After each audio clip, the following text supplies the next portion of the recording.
जहाँ थी प्यारी दुनिया भूलेंगे न हम तुमको यारो, रूठेंगे न हम तुमसे यारो। याद आएंगी हमें वो घर और गलियां, झगड़े थे जहाँ जहाँ थी प्यारी दुनिया भूलेंगे न हम तुमको यारो, रूठेंगे न हम तुमसे यारो। अब तक आपने देखा कॉलेज का प्रेसिडेंट सबीना पर राज वगैरह की मदद का इल्जाम लगाता है, तो प्रिंसिपल ये फैसला करते हैं कि अब ये फैसला पूरे कॉलेज के सामने होगा कि दोनों टीमों में से किसको जानकारी ज्यादा है और कौन प्ले करने का हकदार है। और ये फैसला होगा क्विज के जरिए। मुकाबला टक्कर का होता है। आखिरी सवाल का जवाब राज की टीम को आता है, पर वो जानबूझकर गलत जवाब देती है, जिस वजह से दोनों टीमों में टाई हो जाती है। सबीना मैडम और प्रिंसिपल ये फैसला करते हैं कि दोनों टीमें मिलकर ये प्ले करेंगी। दोनों टीमों में दोस्ती हो जाती है और प्ले की अच्छी शुरुआत होती है। आइए अब देखते हैं आगे।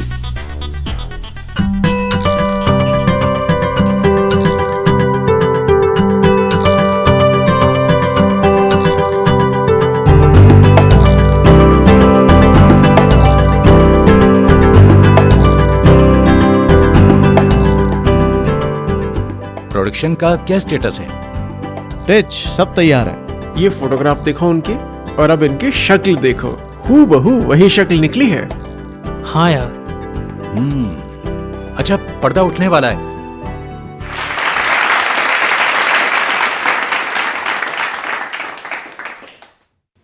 राम प्रसाद बिस्मिल और अशफाक उल्ला खान दोनों ही एक शहर शाहजहांपुर के रहने वाले थे। अशफाक उल्ला खान ने महात्मा गांधी के तहरीके तरके मवालात में शिरकत की, जिसकी वजह से उन्हें स्कूल से निकाल दिया गया। मगर चोरा चोरी में हुई तशद्दुद की वजह से जब गांधी जी ने अपनी मुहिम खत्म कर दी तो अशफाक हताश हो गए। और तब उनकी नजदीकी हुई राम प्रसाद बिस्मिल से, जो उनके साथ उन्हीं के स्कूल में पढ़ते थे। दोनों का मकसद एक ही था, हिंदुस्तान की आजादी। जब अदम ताउन तहरीक और खिलाफत तहरीक कमजोर पड़ गई, तब उनकी एक राय बनी कि अगर मुल्क को अंग्रेजों की गुलामी से आजाद कराना है तो हथियार उठाने होंगे। हथियारों के लिए चाहिए पैसा, और पैसों के लिए सरकारी खजाना लूटने का फैसला हुआ। जी हाँ, काकोरी की ट्रेन डकैती। राजेंद्र लहरी और सचिंद्र नाथ बख्शी भी उनके साथ थे।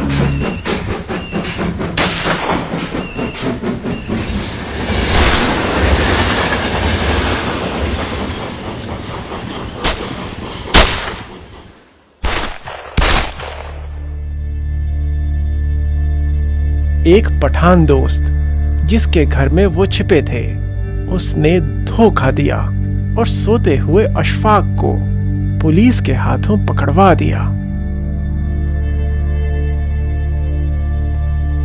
अशफाक उल्ला खान, राम प्रसाद बिस्मिल, राजेंद्र लाहिरी और रोशन सिंह को फांसी की सजा सुनाई गई। अशफाक को फैजाबाद जेल में फांसी हुई और उसी दिन यानी 19 दिसंबर 1929 को लगभग उसी वक्त राम प्रसाद बिस्मिल को गोरखपुर जेल में फांसी हुई।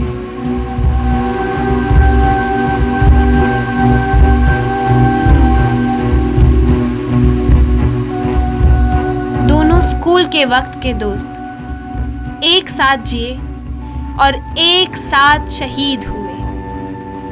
फांसी से एक दिन पहले अशफाक ने नए धुले कपड़े पहने और साथियों से कहा, कल मेरी शादी है, जरा देखकर तो बताओ, कहीं दूल्हे में कोई कमी तो दिखाई नहीं दे रही।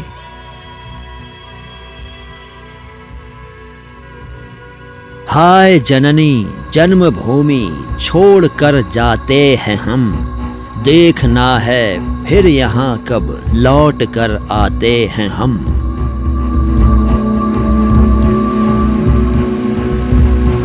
स्वर्ग के सुख से भी ज्यादा सुख मिला हमको यहाँ, इसलिए तजते इसे हर बार शर्माते हैं हम।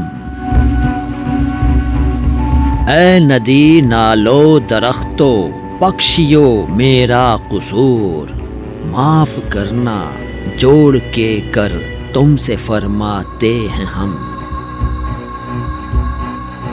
कुछ भलाई भी न हम तुम सब की खातिर कर सके, हो गए बलिदान बस संतोष यूं पाते हैं हम। माँ तुझे इस जन्म में कुछ सुख न दे पाए कभी, फिर जन्म लेंगे यहीं ये कौल कर जाते हैं हम। शीघ्र करके यत्न मेरे देश, फिर आकर तुझे दुश्मनों से छीन लेंगे ये कसम खाते हैं हम।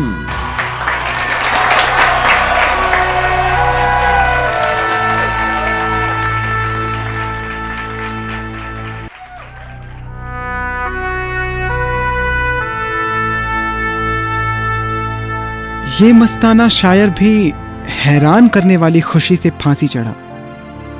बड़ा सुंदर और लंबा चौड़ा जवान था, तगड़ा बहुत था। जेल में कुछ कमजोर हो गया था। आपने मुलाकात के वक्त बताया कि कमजोर होने की वजह गम नहीं, बल्कि खुदा की याद में मस्त रहने की खातिर रोटी बहुत कम खाना है। फांसी से एक दिन पहले आपसे मुलाकात हुई। आप खूब सजे सवरे थे, बड़े बड़े कड़े हुए केश खूब सस्ते थे। बड़ा हंस हंस कर बातें करते रहे। आपने कहा कल मेरी शादी होने वाली है। दूसरे दिन सुबह 6 बजे आपको फांसी दी गई। कुरान शरीफ का बस्ता लटकाकर हाजियों की तरह वजीफा पढ़ते हुए बड़े हौसले से चल पड़े। आगे जाकर तख्ते पर रस्सी को चूम लिया। वहीं आपने कहा,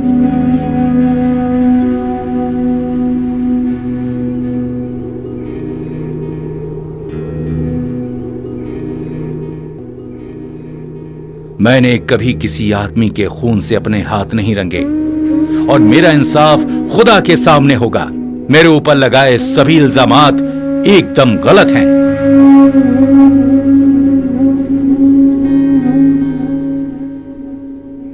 खुदा का नाम लेते ही रस्सी खींची गई और वो कूच कर गए। उनके रिश्तेदारों ने बड़ी मिन्नतों खुशामदों से उनकी लाश ली और उन्हें शाहजहांपुर ले गए।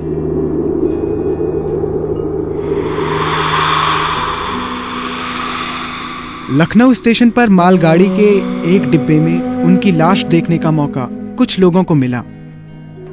फांसी के 10 घंटे बाद भी चेहरे पर वैसी रौनक थी। ऐसा लगता था कि अभी ही सोए हों।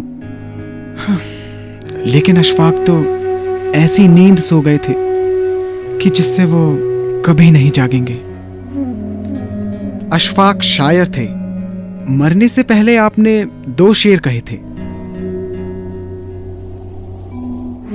फना है सबके लिए, हम पे कुछ नहीं मौकूफ, बका है एक फकत जाने किबरियों के लिए।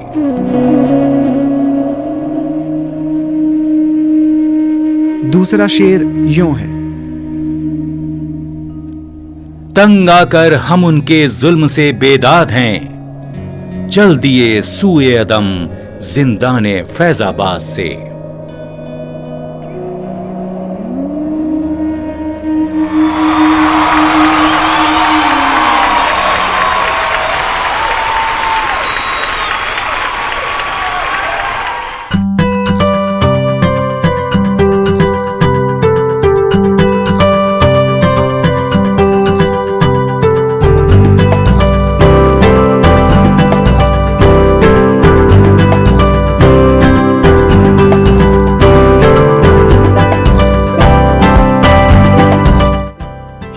प्ले शुरू होने वाला है। स्टेटस क्या है?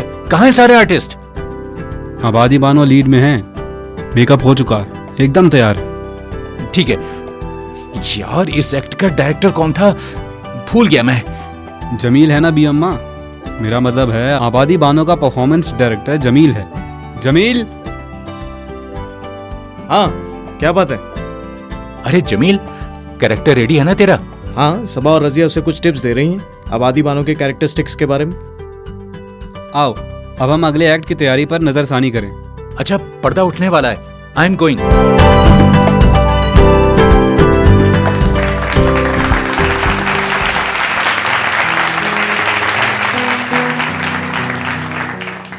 कार वहां तो चलता रहता है जब तक वो मंजिल तक नहीं पहुंचता, और मंजिल तक पहुंचते पहुंचते और हम सफर जुड़ जाते हैं।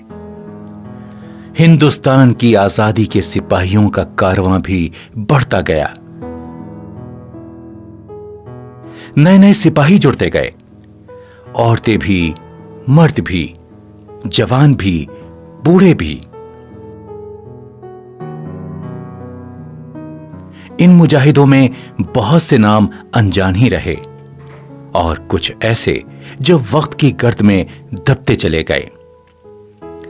ऐसी ही एक वतन परस्त थीं एक खातून, जिनके नाम से 20वीं सदी के शुरुआती दौर में बच्चा बच्चा वाकिफ था। एक ऐसी खातून जिसने जमाने, हालात और मौके के मुताबिक खुद को जैसा चाहा बना लिया, और जिस काम को पूरा करने की ठान ली उसके लिए जान की बाजी भी लगा दी। पर्दे में रहने वाली उस खातून ने जब मुल्क की आजादी के लिए कुछ कर गुजरने की ठानी तो पर्दे से बाहर आकर आवाम को अपनी आवाज से झकझोर दिया। मैंने लाल किले से अपना झंडा उतरते देखा है, अब मेरी ख्वाहिश है कि इस बरतानवी झंडे को उतरते देखूं।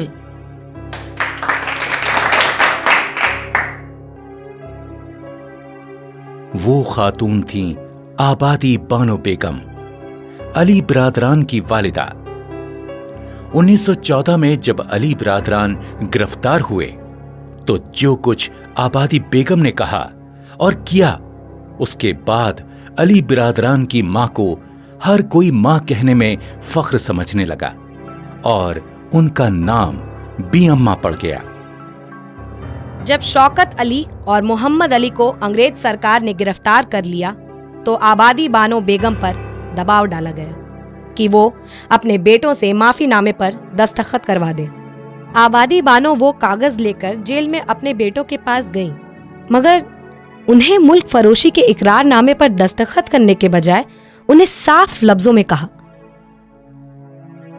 मेरे बच्चों, मुझे तुम्हारी आजादी बेहद महबूब है, लेकिन मुल्क की आजादी से ज्यादा महबूब नहीं।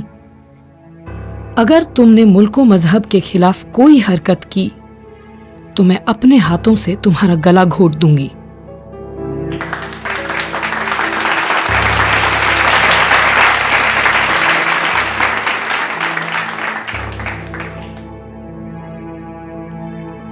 और जब बी अम्मा जेल से बाहर निकली तो लोग बी अम्मा के बेटों शौकत अली और मोहम्मद अली की लंबी उम्र की दुआ मांग रहे थे।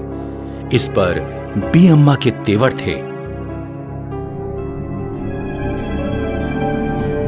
तुम्हें शर्म आनी चाहिए कि तुम मुल्क और नौए इंसान की आजादी की दुआ करने के बजाय मेरे बेटों के लिए दुआ कर रहे हो। आबादी बानो सारे हिंदुस्तान की बी अम्मा बनी। वो कौमी यकजहती और कौमी बेदारी की अलामत बन गईं। तहरीक आजादी के सिलसिले में उन्होंने हिंदुस्तान के मुख्तलिफ मकामात के दौरे किए। वे जहां जाती भीड़ उमड़ पड़ती। बिहार दौरे के दौरान 31 जनवरी सन 1922 की तकरीर के कुछ हिस्से सुनेंगे तो आप उनके जज्बात के कायल हो जाएंगे। वतन की आजादी को उन्होंने सबसे ऊंचा मकाम दिया। अजीज भाइयों, आप हिंदू हैं या पारसी, यहूदी हैं या मुसलमान, आपने मेरे बच्चों की गिरफ्तारी के मुतल्लिक सुना होगा। मैंने बुर्का उतार दिया है और मैं आपकी तरह हो गई हूं। भाइयों, याद रखिए, ये वक्त काम करने का है और आप काम करने के लिए मुस्तैद हो जाइए। मैं आपकी कामयाबी की दुआ करूंगी। अगर आपने हुकूमत के खौफ से हाथों में चूड़ियां पहन ली हैं, तो उन्हें तोड़ दीजिए और मर्द बन जाइए। जेल जाने से मत डरिए। माँ भी तब तक बच्चे को दूध नहीं देती जब तक वो रोता नहीं। जब आप जेल जाएंगे तो अल्लाह को याद करेंगे।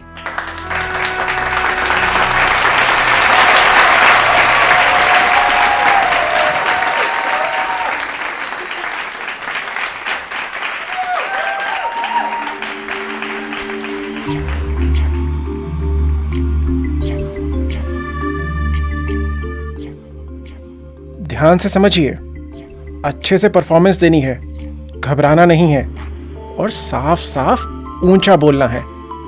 अब सुनिए, आप पख्तून हैं, गर्म खून, जो अहद कर लिया अपने कॉल से हटते नहीं, चाहे जान भी क्यों ना चली जाए।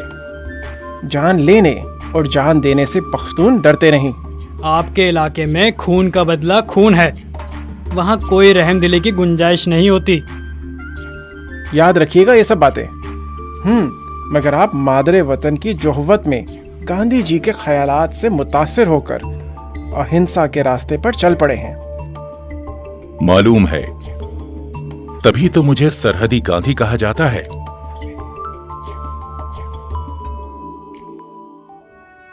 यही वक्त है जब आपको अपने पैरों पर खड़ा होना होगा, फिर कामयाबी कदम चूमेगी।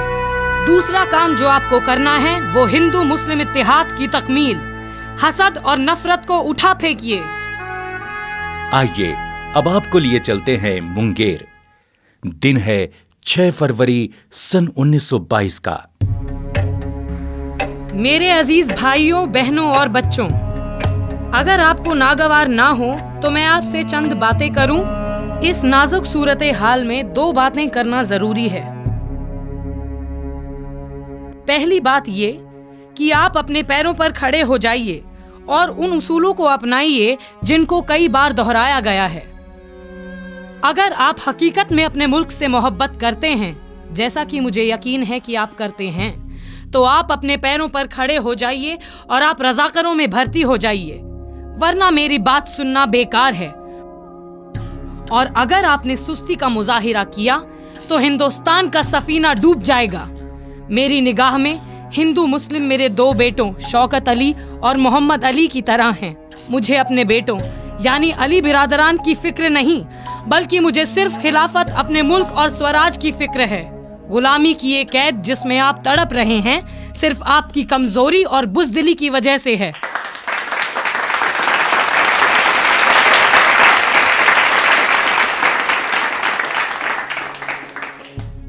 अगर हिंदुस्तानी दिलेर व बाहिम्मत होते तो ये ताजिर बादशाह ना बन जाते। बी अम्मा ने औरतों को उनके फराइज से आगाह करते हुए कहा, ऐसे नाजुक वक्त में औरतों का फर्ज है कि वो मर्दों को बहादुर बनाएं और खुद पाको साफ जिंदगी गुजारें, चाहे वो अपने वालिदैन के मकान पर हों या अपने शौहर के घर। लोग चाहे जो कहें, लेकिन हकीकत ये है कि औरतों को खानदारी के अलावा बच्चों की अच्छी तरबियत की जिम्मेवारी होती है। मर्द अपनी तलवार के कारनामों से याद किए जाते हैं, लेकिन औरतें उस रोशनी की वजह से याद की जाती हैं जिस रोशनी में मर्द अपनी जद्दोजहद बरकरार रखते हैं और किसी अहम तहरीक को अंजाम तक पहुंचाते हैं। अगर औरतें अपने मर्दों को शुजाअत व जानिसारी से मुबर्रा पाएं, तो लाजिम है कि खुद अपनी जानिसारी से मर्दों को सबक दें और उन्हें आइंदा नस्ल के लिए उम्मीद और हिम्मत बंधाएं। अगर औरतें अपने शौहरों और बच्चों को सही रास्ते पर ना लाएं, तो ये उनका कसूर है। अगर आज बहादुर मर्द नहीं पाए जाते, तो कसूर औरतों का है जो बचपन में ही उन्हें बुज़दिल बना देती हैं।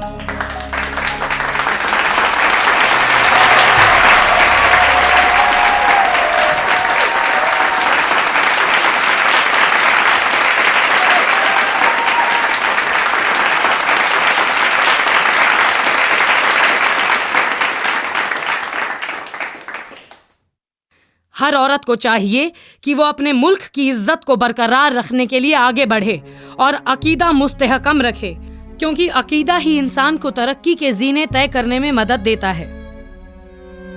औरतें अपने बच्चों को ये तालीम दें कि वो खुद तकलीफ उठाकर दूसरों को आराम पहुंचाएं, साथ ही साथ कुर्बानी देना और हर औरत की इज्जत करना सीखें, चाहे वो औरत किसी मजहब, किसी नस्ल या किसी इलाके की ही क्यों ना हो। वो अपने बच्चों को ये तालीम भी दें कि वो अपने मुल्क और कौम का वफादार बनकर रहें।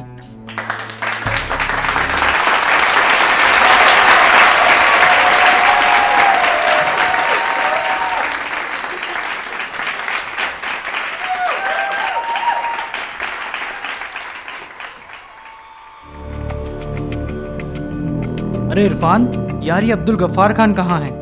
तुमने देखा उन्हें? विवेक यार, पिछले 10 मिनट से मैं उन्हें ढूंढ रहा हूँ, कहीं नहीं दिख रहे। मैंने पूरा कॉलेज छान मारा, कमरे कमरे छान मारे। अभी थोड़ी देर पहले उन्होंने कहा पेट में दर्द हो रहा है, रेस्ट रूम जा रहा हूँ। मैं रेस्ट रूम भी देख आया हूँ, कहीं नहीं है वो। या अल्लाह, मैं भी हर जगह ढूंढ चुका हूँ, कहीं नहीं है। पूरा कॉलेज छान मारा है मैंने तो। क्या कह रहे हो विवेक? ये तो बहुत बड़ी गड़बड़ हो जाएगी। यार, बी अम्मा का तो रोल भी खत्म होने वाला है और उनके रोल के बाद सीधे इनका रोल है। यार, ये क्यों नहीं आया अभी तक? खुदा कसम बहुत टेंशन हो रही है। इस बार तो बीपी के साथ साथ टेम्परेचर भी हाई हो रहा है मेरा। यार, ये तो बहुत गड़बड़ हो जाएगी। एक काम करो विवेक। क्या? आप उनको जाकर बोलो कि थोड़ी देर लंबा खींचे, तब तक मैं बाइक पर कॉलेज के बाहर जाकर देखता हूँ, कहीं बाहर ना निकल गए हों। मैं उन्हें भी बोलता हूँ।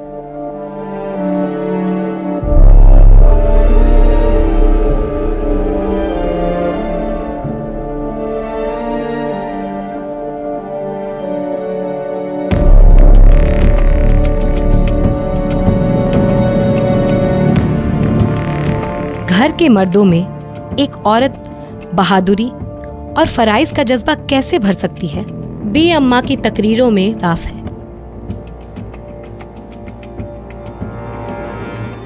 मेरे बच्चों ने जब जेल का लिबास पहना तो मैंने उनसे साफ कह दिया कि अगर तुमने किसी किस्म की कोई कमजोरी दिखाई तो समझ लेना तुम मेरे बेटे नहीं हो। सिपाही के लिए इससे बड़ी बात और क्या हो सकती है कि वो जंग करता हुआ मारा जाए।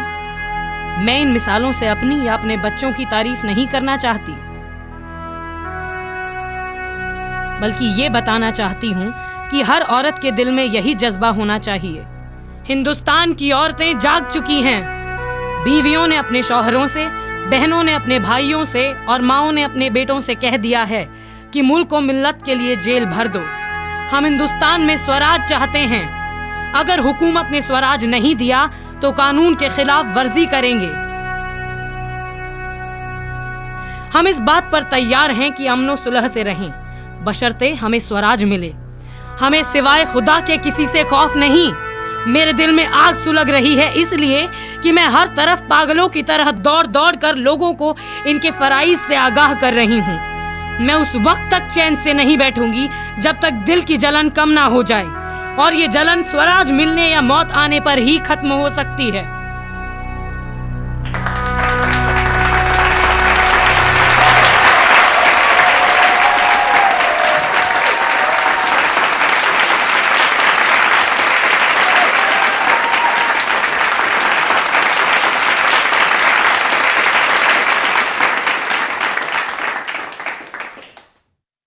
बी अम्मा ने शाही या बड़े घरानों की औरतों को भी ललकारा कि वो गैर मुल्की कपड़े ना पहने।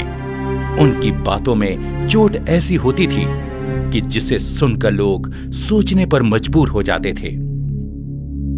मैं किसी औरत को किसी और कपड़े में इतनी खूबसूरत नहीं देखती जितनी खद्दर में। हम तमाम औरतों का फर्ज है कि गैर मुल्की कपड़े पहनने से शर्माएं। मैं बूढ़ी जरूर हो चुकी हूँ लेकिन हिम्मत नहीं हार रही हूँ। मैं एक इनकलाब गदर की शक्ल में देख चुकी हूँ और दूसरा इनकलाब स्वराज की शक्ल में देखने की तमन्ना रखती हूँ। अल्लाह से दुआ है कि वो हमें हिम्मत और हुब्बुल वतनी अता करें। आमीन।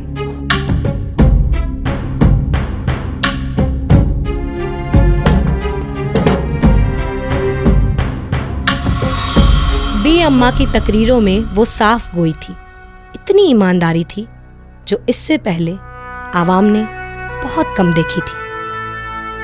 प्यारे हिंदुस्तानी भाइयों, हिंदुओं, मुसलमानों और बच्चों, आपने हर वह बात सुनी है जो पिछले 2 सालों से कही जा रही है।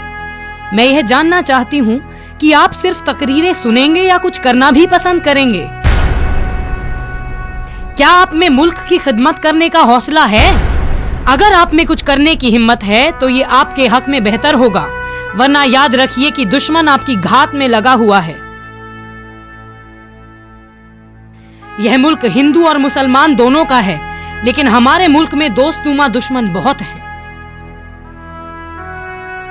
यह हमारा मुल्क है और हमारी सरजमीन है। हमें इसकी खिदमत करनी है, इस सरजमीन को वापस लेना है, जो सिर्फ स्वराज हासिल करने के बाद ही मुमकिन है।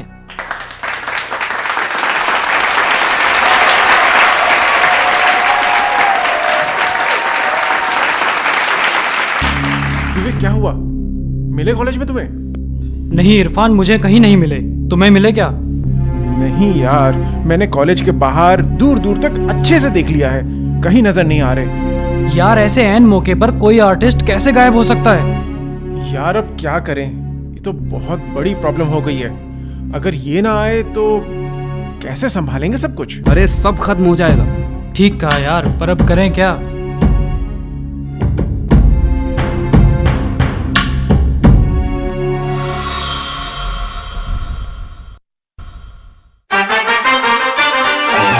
Two, three, four, five, six, seven. Being with buddies is being in heaven. 7 are the colors, 7 are the cause. When we together, stronger than a sword. याद आएंगी हमें वो घर और गलियां, झगड़े थे जहाँ जहाँ थी प्यारी दुनिया। भूलेंगे न हम तुमको यारो, रूठेंगे न हम तुमसे यारो। याद आएंगी हमें वो घर और गलियां, झगड़े थे जहाँ जहाँ थी प्यारी दुनिया। भूलेंगे न हम तुमको यारो, रूठेंगे न हम तुमसे यारो। नमस्कार, मैं एकता तिवारी, फिल्म एंड टेलीविज़न कलाकार, मुंबई से आप सभी का तहे दिल से आभार प्रकट करती हूँ और आप सभी को नए वर्ष की बहुत बहुत शुभकामनाएं। और भगवान से प्रार्थना करती हूँ कि आने वाला ये साल 2022 हम सब के लिए समृद्धि लाए, स्वास्थ्य लाए और सब के लिए संपन्नता लाए। पढ़ाई करना, अच्छी मार्क्स मिलना ये बड़ी बात नहीं है। मैं तुम्हें पास ही के किस कॉलेज में एडमिशन दिला देंगे। सर, मुझे इंजीनियरिंग करनी है। इसमें अपसेट होने वाली कौन सी बात है? और स्पेशली मामा नहीं मान रहे हैं। क्या हुआ? अरे इसको तो कड़ाईकुड़ी के इंजीनियरिंग कॉलेज में मिला है। तमिलनाडु में? हाँ, तो कैसी जाएगी? I can understand your feelings, लेकिन अगर माँ बाप को बच्चों से इज्जत चाहिए तो माँ बाप का भी फर्ज बनता है कि वो अपने बच्चों को आजादी दे।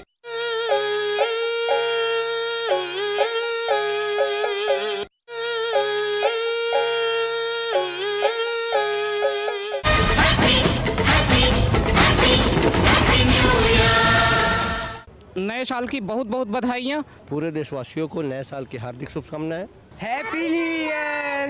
Happy new year! Happy new year! Happy new year to all of you. A very very happy new year to all. नया साल आप सबको मुबारक हो। सबको न्यू ईयर की बहुत अधिक शुभकामनाएं। Happy new year to all. Happy new year. नया साल आपको बहुत बहुत मुबारक हो। Happy new year everyone. नया साल बहुत बहुत मुबारक हो। Wish you guys a very happy new year. Wish you a very happy new year. नया साल आप सबको बहुत बहुत मुबारक हो। Happy New Year to everyone. Wish you a happy new year to all of you.